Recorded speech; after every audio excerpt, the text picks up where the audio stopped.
Alright, so today we're going to talk about emergency funds and why they're so important when you're starting to invest in the first place and how you can actually start to build up your own emergency fund as well. If you guys are new here, my name is Fyzee. This channel is about finance and investing. Before we begin, as usual, this video is not financial advice. I'm not giving any sort of financial advice here.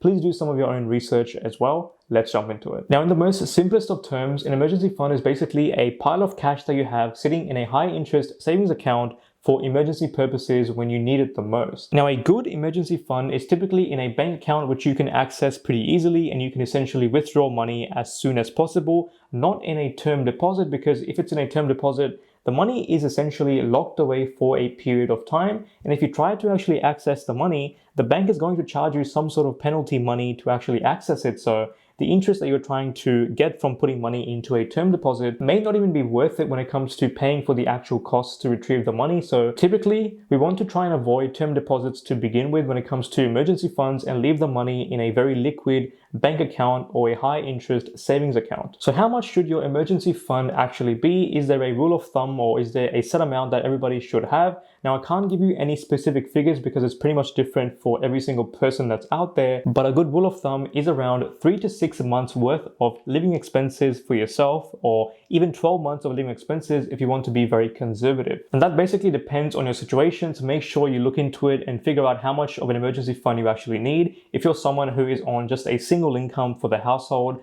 then you may want to have more of a buffer. If you have 2 incomes, then maybe 3 months may be fine. Depends on your situation, so do make sure that you look into it. So now that you guys know what an emergency fund actually is, let's look into why this is so important. Okay, now life is pretty unpredictable. Let's just be very honest here. Looking back at the end of 2019, nobody could have thought that just in a couple of months from December 2019, the whole world would pretty much go into apocalypse mode. Everybody would go into lockdown. And there would be, streets would be empty, the cities would be empty, shopping malls, everything is just empty. Nobody could have predicted that, right? And with times like this, having an emergency fund is so important because so many people got laid off, they were stood down, they were on JobKeeper and things like that. So having an emergency fund is very important. It just allows you to have that peace of mind knowing that if something was to come up, if you were to lose your job or have an unexpected surgery or medical bill, or if your car breaks down, or if your fridge breaks down or something like that, you have the money available and you can have that peace of mind knowing that everything is good to go. Now, if you're someone who's looking to invest in either property or real estate,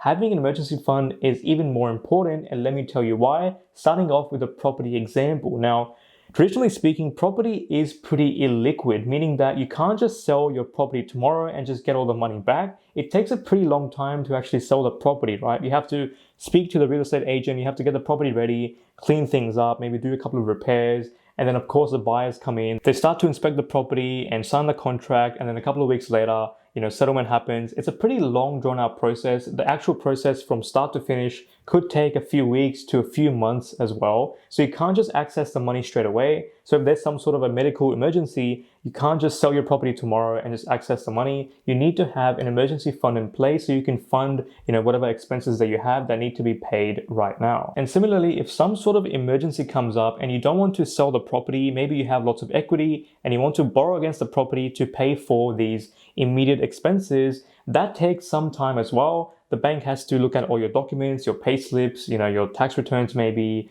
bank statements. Then they have to ask you some questions and then finally approve the loan, and then settlement happens, right? So that takes a couple of weeks as well to actually borrow against your own property. So even that is not really a good strategy. You have to have an emergency fund in place. And similarly, looking at stocks, it's a bit easier in a sense that you can pretty much sell your stocks tomorrow, and to actually get the money back, it takes around 2 business days for the funds to settle, and then it might take another day or 2 to actually withdraw the money. So you can actually get the money fairly quickly. However, once again, you do run the risk of having your portfolio be at a negative position or your shares being at a negative position. And once you sell, you're pretty much getting, less than what you put in, which kind of sucks. And then on the other side of the coin, your portfolio could be at a very high value. Maybe you've made some money, and then once you sell, you do have to pay tax on that as well. So depending on who you are and how much money you're making and whatnot, it may not be the best outcome. It may be better just to have that cash in place. So now you're kind of running out of options, right? If you don't have any stocks and if you don't have any sort of properties, you may be tempted to borrow money from others, maybe from payday lenders, or start to use any sort of buy now, pay later services. And with these kind of payday lenders, they're very notoriously known for charging people ridiculous amounts of fees and interest.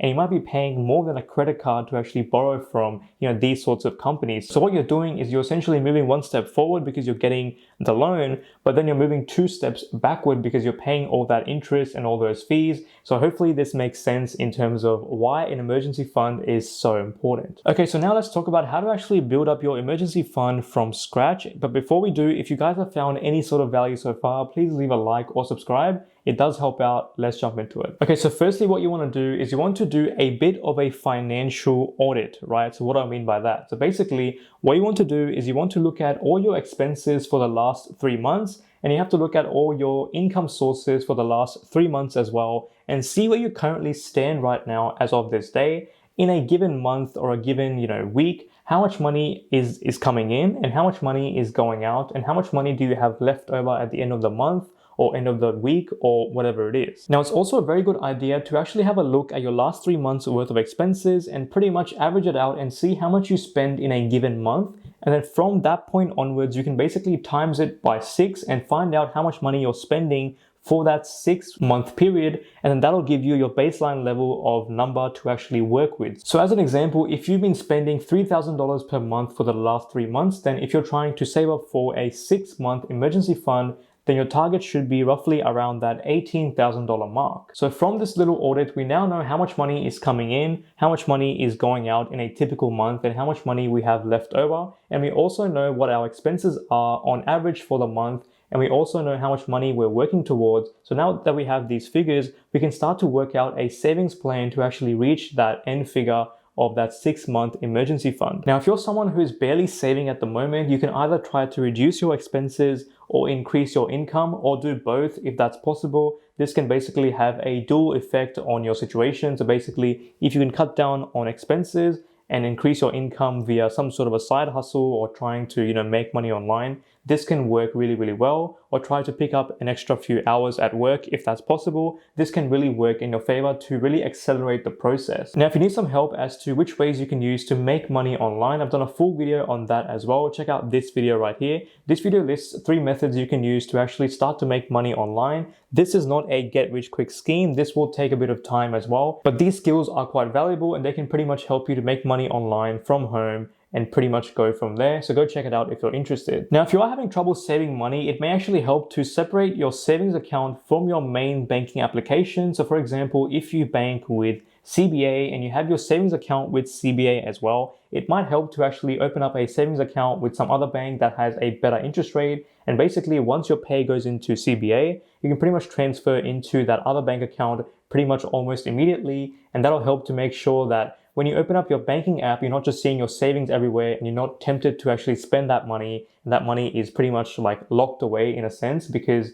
you're not really opening up that banking app very often. So it's pretty much out of sight, out of mind. Your regular transfers keep going on and that money keeps on getting saved automatically. Now, let's be honest, the high interest savings accounts right now don't really give us much interest because obviously the rates are pretty much at an all-time low. But still, I've made a full video going into the top 5 savings accounts in Australia. So check this video out right here. This video will basically go into the rates that you can use to actually maximize and get the best bang for your buck to actually increase your savings as much as possible. So go check it out. Link in description as well. So hopefully now you have a better understanding of why emergency funds are so important. If you enjoyed this video, check out these 2 videos right here. These 2 videos will also help you to build up your emergency fund as well. So go check it out. And guys, thank you so much for watching. Please like and subscribe and I'll see you in the next one. Bye now. So hopefully now you have